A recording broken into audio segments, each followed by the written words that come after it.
Para hablar de la Guerra de la Independencia Española, debemos entender la situación en la que se encontraba el sector agrario, la monarquía y el pueblo español.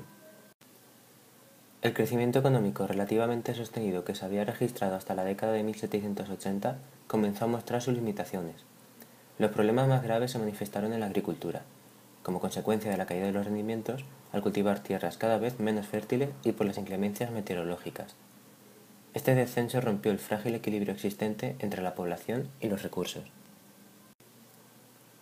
Los precios agrícolas subieron hasta un 350% en Castilla la Vieja y Extremadura, lo que provocó que el malestar social se extendiese por toda España. La crisis afectó también al sector manufacturero. En Cataluña, la producción de indianas entró en recesión por la saturación del mercado.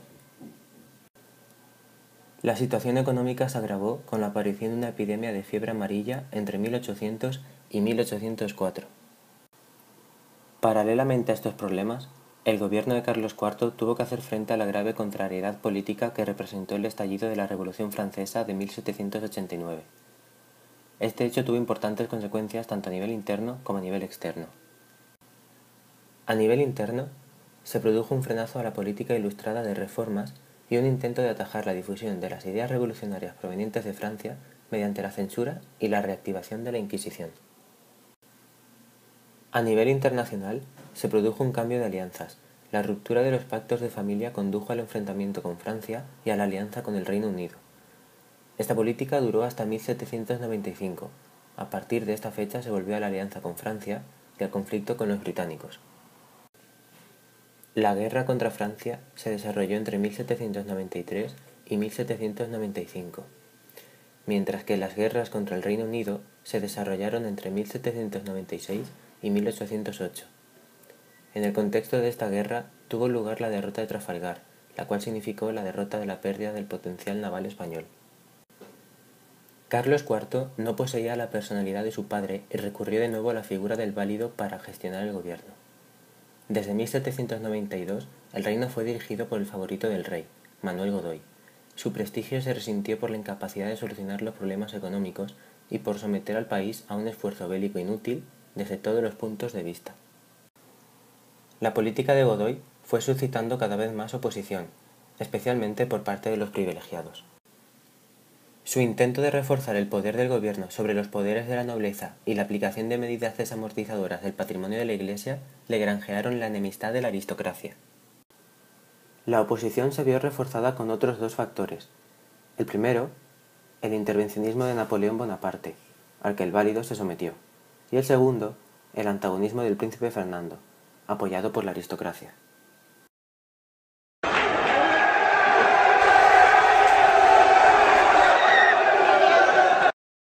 El motín de Aranjuez se desarrolló entre el 17 y el 19 de marzo de 1808. Se desencadenó debido a varias causas, entre ellas las consecuencias de la derrota de Trafalgar, que recayó fundamentalmente en las clases bajas. A ello hay que sumarle el descontento de la nobleza, la impaciencia del príncipe de Asturias por reinar, la acción de los agentes de Napoleón y las intrigas de la corte donde se iba creando un núcleo opositor en torno al príncipe de Asturias, formado por aristócratas recelosos del poder de Manuel Godoy y escandalizados por las supuestas relaciones de éste con la reina María Luisa de Parma, así como el temor del clero a las medidas desamortizadoras. La presencia de las tropas francesas alarmó a Godoy. En marzo de 1808, temiéndose lo peor, la familia real se retiró a Aranjuez, de manera que si la situación empeoraba, pudieran avanzar camino hacia el sur, hacia Sevilla, y embarcarse para América. El 17 de marzo de 1808, tras correr por las calles de Aranjuez el rumor del viaje de los reyes, una pequeña multitud, dirigida por miembros del partido fernandino, se agolpa frente al Palacio Real y asalta el Palacio de Godoy, quemando a aquellos enseres que no fueron directamente saqueados. El día 19 por la mañana, Godoy es encontrado escondido entre esteras de su palacio y trasladado hasta el cuartel de guardias de Corps en medio de una lluvia de golpes. Ante esta situación y el temor de un linchamiento, interviene el príncipe Fernando, verdadero dueño de la situación, en el que abdica su padre al mediodía de ese mismo día, convirtiéndolo en Fernando VII. Tras la abdicación de Carlos IV en Fernando VII, este escribió a Napoleón, haciéndole saber los acontecimientos y reclamando su ayuda para recuperar el trono que le había sido arrebatado por su propio hijo. El emperador se reafirmó en su impresión sobre la debilidad, corrupción y incapacidad de la monarquía española y se decidió definitivamente a invadir España, ocupar el trono y anexionar el país al imperio. Napoleón engañó a la monarquía española e invitó a Carlos IV y Fernando VII a Bayona, donde les hizo abdicar en su persona. Al tener el poder de la corona española, Napoleón proclamó rey de España a José Bonaparte, su hermano. Napoleón convocó una asamblea en las Cortes para abolir el antiguo régimen y ratificar el poder de su hermano. El nuevo Código de Bayona, que así fue nombrado, reconocía la igualdad de los españoles ante la ley, los impuestos y el acceso a los cargos públicos. José I juró el poder el 7 de julio de 1808, ante la pasividad de la inmensa mayoría de la administración borbónica que pasó a su servicio. José Bonaparte inició un periodo reformista en el cual pretendía la liquidación del antiguo régimen, la abolición del régimen señorial y la desmortización de las tierras de la Iglesia. Esta reforma contó con muy pocos apoyos. Para la mayoría de la población, el nuevo gobierno era ilegítimo, extranjero y sustentado en el poder de las armas. Además, la violenta actuación de las tropas napoleónicas puso a la población en contra del actual monarca.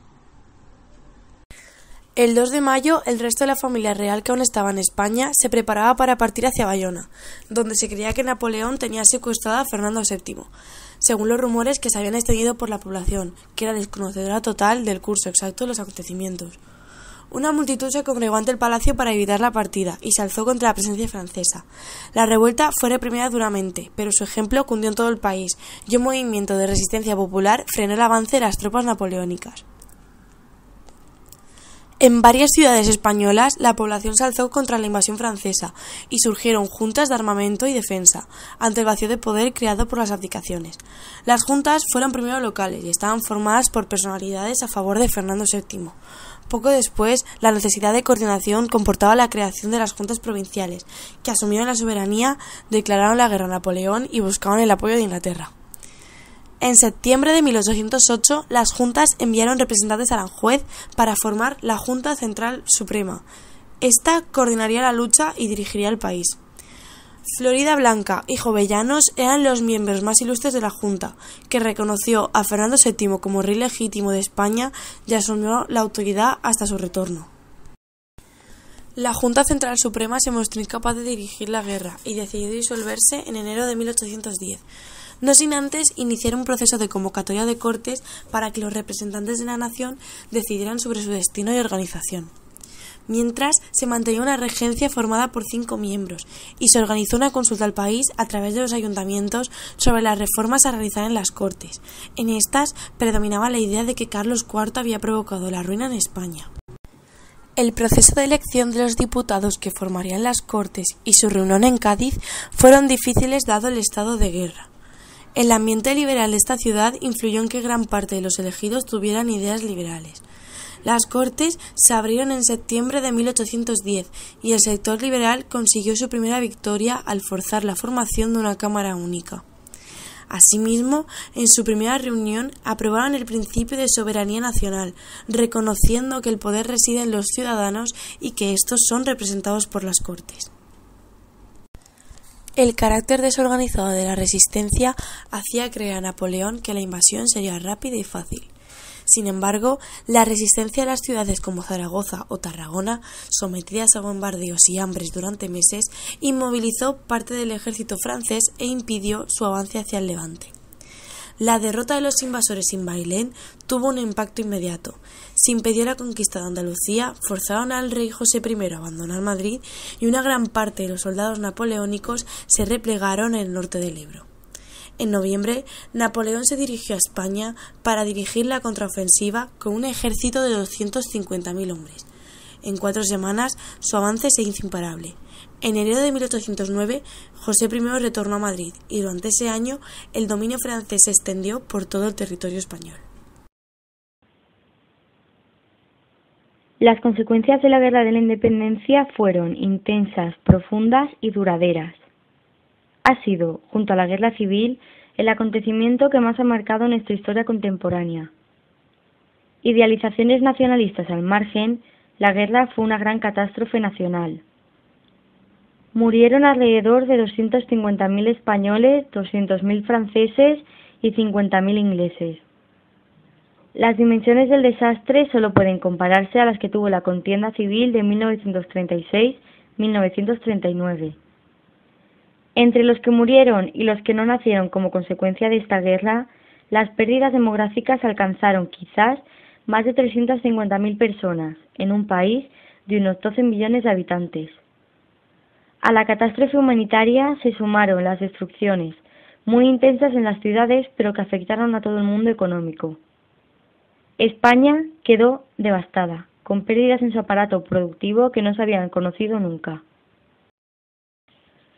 Las consecuencias de la guerra no se quedaron solo en los quebrantos humanos y económicos.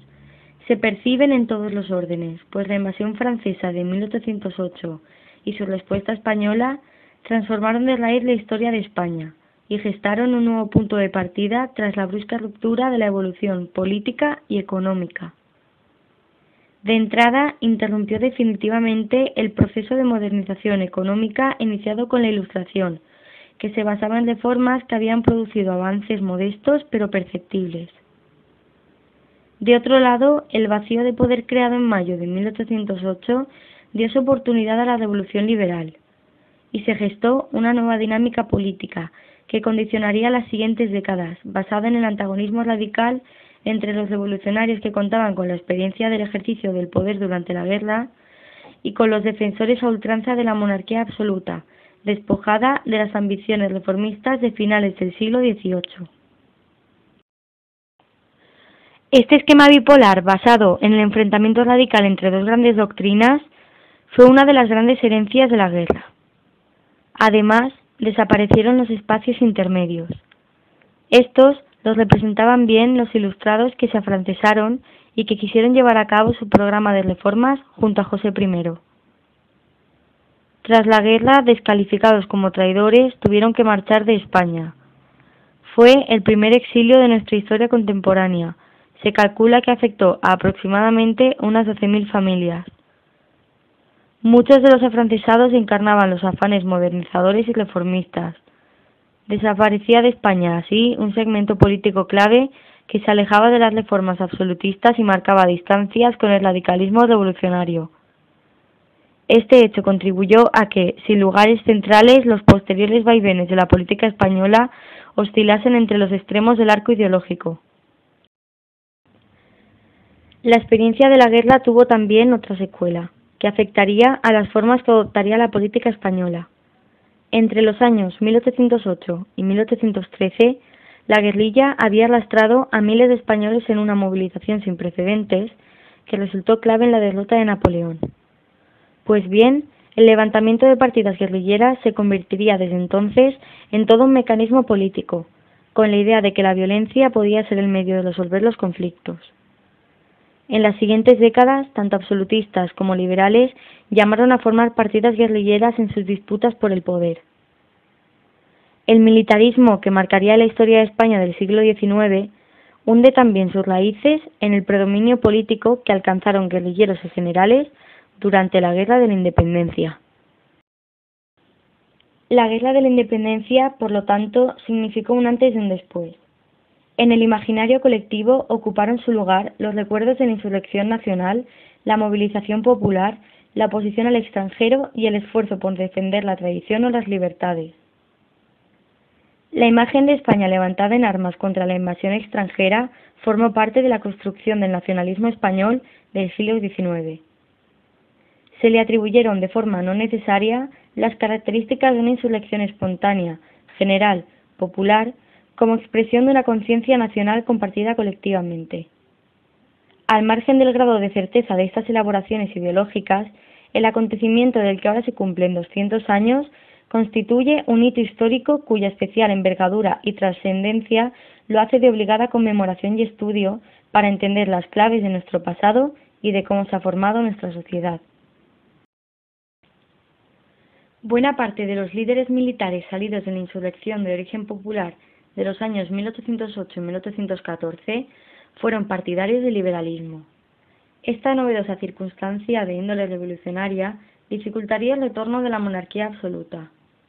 Había otra que gravitaría sobre la restauración absolutista de 1814 y que tenía que ver con el cariz de la Guerra de la Independencia. Fernando VII se quejaba en el Decreto de Valencia de que las Cortes de Cádiz le habían despojado de la soberanía al proclamar ellas la soberanía nacional. Era la perspectiva tradicional, la que creían los monarcas por derecho divino, pero su indignación regia no ocultaba que su regreso al trono se había debido a la insurrección de quienes exigían su retorno. La ideología podía explicarlo como fuera y hablar de la providencia y de los derechos dinásticos, pero esta circunstancia constituía una ruptura histórica de calado que rompía con las legitimaciones tradicionales de la monarquía. Las secuelas de la guerra pueden percibirse desde múltiples puntos de vista. Tras la ocupación francesa de España, comenzaron los procesos independentistas en Latinoamérica que serían irreversibles. En 1814 se restableció el dominio español sobre buena parte de las colonias, pero ya no sería duradero. Una década después, todas las colonias del continente americano se habían emancipado. Además, en 1814 no se restauraron ya los nexos económicos coloniales.